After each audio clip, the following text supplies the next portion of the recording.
bisa mempersiapkan terlebih dahulu? Waduh, siapa untuk mengawali kelas pembelajaran pada pagi hari ini karena kita sudah mulai.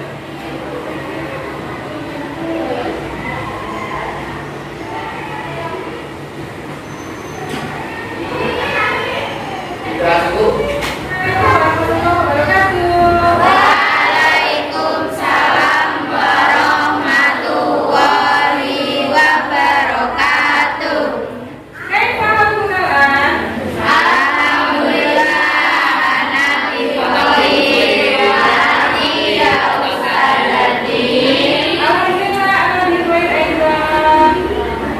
Bagaimana kabar harinya anak-anak? Alhamdulillah, Sehat semua ya? Alhamdulillah. Bahagia semuanya. Amin. Nah, apakah ada yang tidak masuk hari ini? Ada. Siapa? Umi.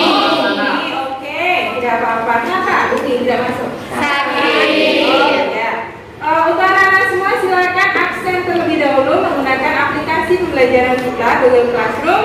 Bu Lili sudah bagikan linknya. Silakan langsung bisa absen.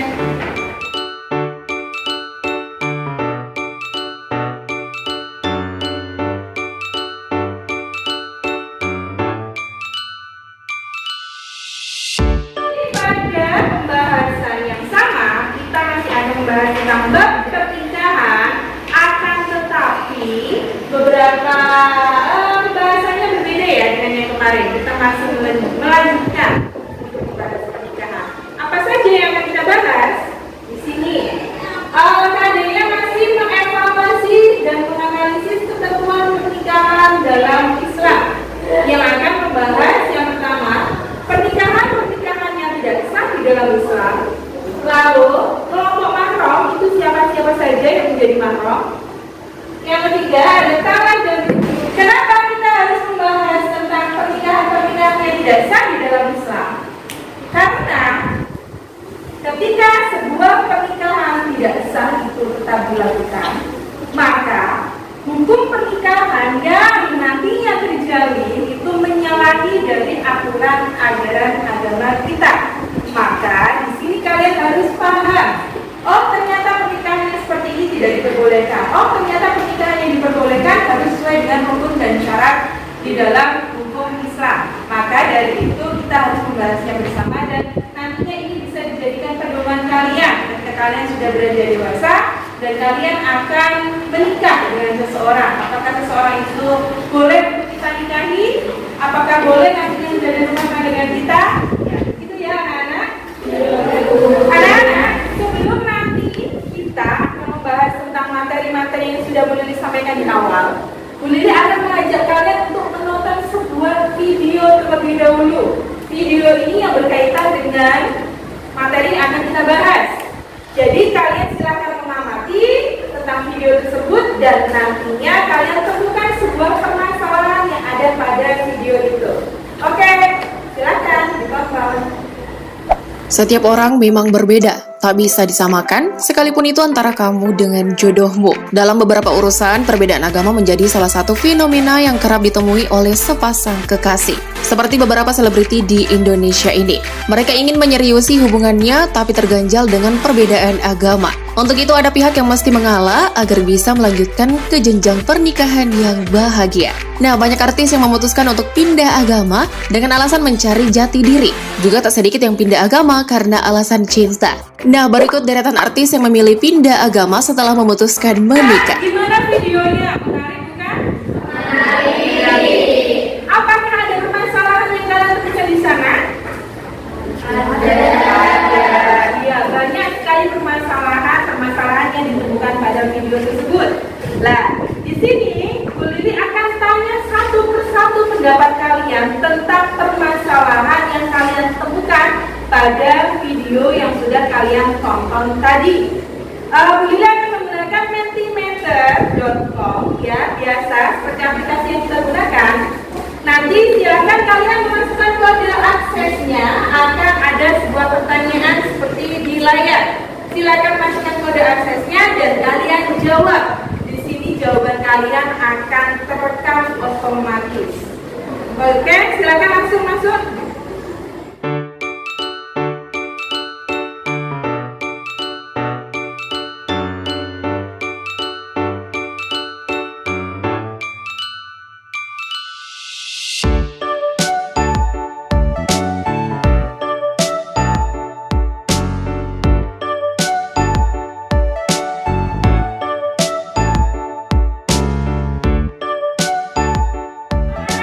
Sudah menjawab semuanya? Jawaban kalian begitu sekali ya, sudah pada pinter-pinter. Kenapa sebuah pernikahan tidak sah? Ini alasannya banyak sekali. Karena beda agama. Karena apa lagi? Karena tidak punya restu orang tua. Karena apa lagi? Sesama jenis dan lain-lain. Lah, di situ adalah beberapa pernikahan yang tidak sah. Makanya karena kalian belum paham semuanya tentang kenapa sih pernikahan menjadi tidak sah dan pernikahan apa saja yang tidak sah, maka di sini kita akan membahas bersama. Oke, ini dia beberapa pernikahan tidak sah, ada 8. Yang pertama ada pernikahan mutlak, yaitu pernikahan kontrak. Yang kedua ada pernikahan shibor. Pernikahan shibor itu adalah pernikahan yang tidak ada mahar yang diberikan, itu tidak boleh. Walaupun kecil atau sedikit harus ada maharnya. Yang ketiga, pernikahan muhalil adalah pernikahan yang dilakukan oleh seorang wanita yang sudah ditalak 3 oleh suaminya dan dia ingin kembali lagi dengan suami lamanya. Kalau sudah talak 3 itu sudah tidak boleh kembali lagi, kecuali si wanita tersebut menikah dengan laki-laki lain terlebih dahulu, tapi tujuannya agar dia bisa kembali kepada suami lamanya. Itu namanya pernikahan muhalil dan tidak diperbolehkan. Ya. Yang keempat ada pernikahan orang yang sedang ihram. Kelima, pernikahan dalam masa iddah. Yang keenam, pernikahan tanpa wali. Wali di sini adalah wali dari pihak perempuan. Yang ketujuh, pernikahan dengan wanita kafir, yaitu orang yang berbeda agama. Seperti tadi itu ya, pada video tersebut itu tidak sah, tidak boleh. Boleh menikah dengan sesama muslim atau sama keyakinannya. Yang kedelapan, pernikahan dengan mahram. Mahram itu siapa saja mahram? Ini dia mahram, silakan kalian bisa baca. Mahram dikelompokkan menjadi 4. Mahram dari garis keturunan, mahram dari garis pernikahan, mahram dari garis persusuan. Yang keempat ada mahram yang dipukul atau dimadu karena sudah ada tali pernikahan yang terjadi sebelumnya. Ya, nanti kalian baca. Yang berikutnya tentang talak. Talak itu berasal dari bahasa Arab. Tolak itu tolak yang bermakna melepas atau mengurai tali pengikat atau meninggalkan. Dalam istilah agama, talak merupakan ikatan perkawinan atau misalnya hubungan perkawinan yang sudah pernah terjalin. Macam-macam talak, ada beberapa macam ya. Yang pertama berdasarkan jatuh waktunya talak. Itu ada talak munajjah atau muajjal, talak mudhof atau mu'allaq. Talak berdasarkan jumlah, ada talak 1, 2 dan 3. Kalau talak 1 dan 2 masih bisa kembali dengan suaminya lagi. Kalau talak 3 tidak boleh, ya.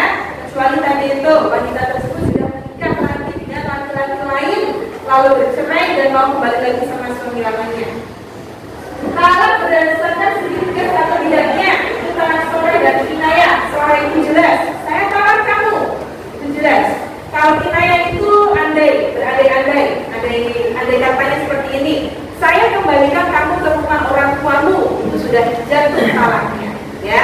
Terus berdasarkan boleh atau tidaknya rujuk, itu ada talak raj'i dan talak ba'in. Talak raj'i itu talak yang bisa kembali, yang masih bisa kembali, berarti talak berapa? 1 dan 2. Talak ba'in adalah talak yang sudah tidak bisa kembali lagi, itu talak yang ketiga. Yang terakhir berdasarkan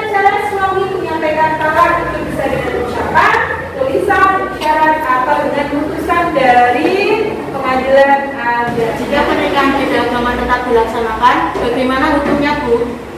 Jika pernikahan beda agama tetap dilaksanakan, di dalam Islam hukumnya tidak sah.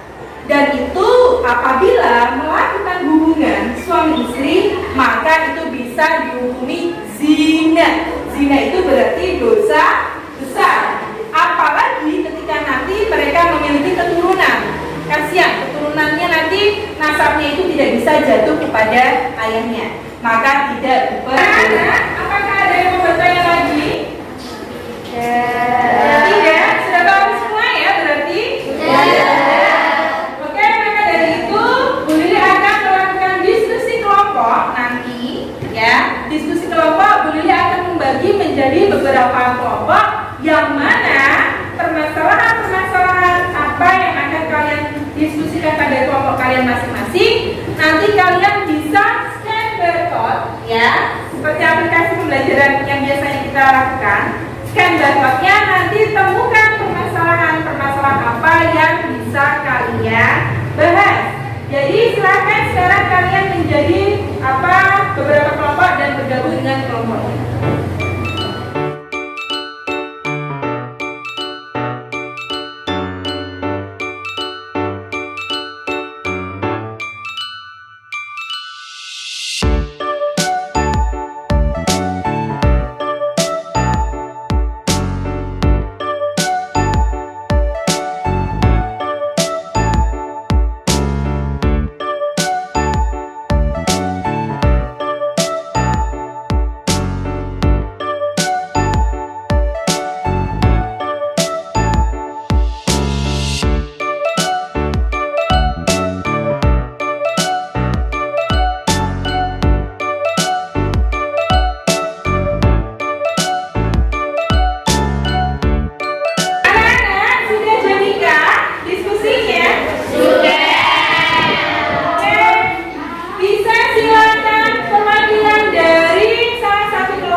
Assalamualaikum warahmatullahi wabarakatuh. Waalaikumsalam warahmatullahi wabarakatuh.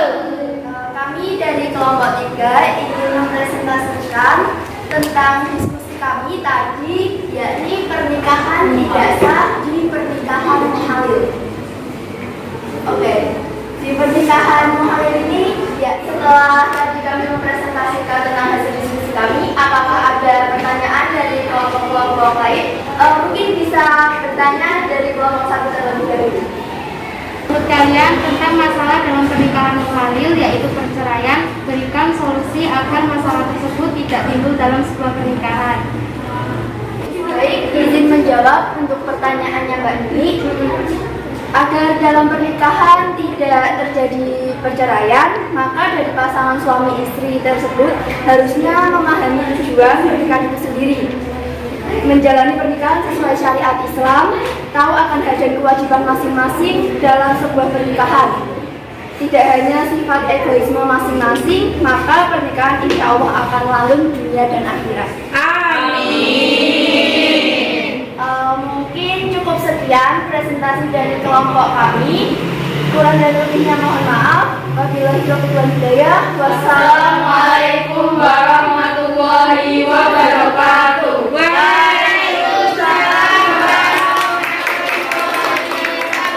Alhamdulillahirrahmanirrahim. Kita sudah menyelesaikan pada pertemuan kedua ini dan Bu Lili sangat bangga sekali dengan kalian bisa mencari beberapa materi-materi yang mana kita bahas itu materinya karena banyak sekali, dan kalian bisa menyelesaikan materi tersebut dibuat pada PowerPoint. Nanti tolong dikumpulkan dari kelompok masing-masing, dan juga terima kasih untuk kelompok yang sudah mewakili untuk presentasi tadi, dan presentasinya sungguh sangat menarik, bisa menjawab pertanyaan-pertanyaan dari teman-temannya. Oke, untuk refleksi pada pertemuan kali ini, apakah ada kritik atau saran yang mau disampaikan pada Bu Lili untuk pembelajaran kita agar lebih menarik? Oke? Sipun. Bu, untuk materi kami sudah paham. Apakah apakah besok jadi praktek prosesi nikah? Oh iya, jadi untuk pertemuan di minggu yang akan datang kita akan melaksanakan prosesi pernikahan, ya. Tapi prosesi pernikahan. Sebelum nanti Bu Lili menyampaikan untuk apa-apa saja yang perlu disiapkan untuk praktek prosesi pernikahan pada minggu depan, mari kita simpulkan bersama pembelajaran kita pada hari ini. Ya, pernikahan yang indah akan terjalin jika sesama pasangan bisa menjalin pernikahan sesuai dengan syariat agama dan memahami hak serta kewajiban masing-masing. Pernikahan merupakan sebuah ikatan murni yang terjalin dari dua hati yang suci, di mana bertujuan menyempurnakan ibadah pada ilahi. Maka pernikahan itu harus kita laksanakan sesuai dengan ketentuan hukum dan syaratnya. Untuk pertemuan yang akan datang, ya, pertemuan yang akan datang kita akan praktek prosesi pernikahan. Silakan nanti anggota kelompoknya dibagi sesuai dengan kelompok yang tadi saja. Dari masing-masing anggota silakan dibagi peran yang akan dijalankan pada prosesi pernikahan besok, ya. Silakan kalian kalau mau pakai properti apa boleh. Siapa yang mau jadi calon mempelai wanita atau calon mempelai laki-lakinya, yang mau jadi wali siapa silakan bisa dibagi. Dan itu kalian bisa untuk melihat video terlebih dahulu prosesi pernikahan itu seperti apa. Besok kalian langsung praktek di depan kelas, ya. Praktek di depan kelas, silakan. Nanti kalian berlatih dengan kelompoknya. Sudah paham semuanya, anak-anak? Oke. Terima kasih untuk hari ini dan mohon maaf apabila banyak kekurangannya dalam pengucapan ataupun penyampaian materi. Mari kita tutup dengan bacaan hamdalah.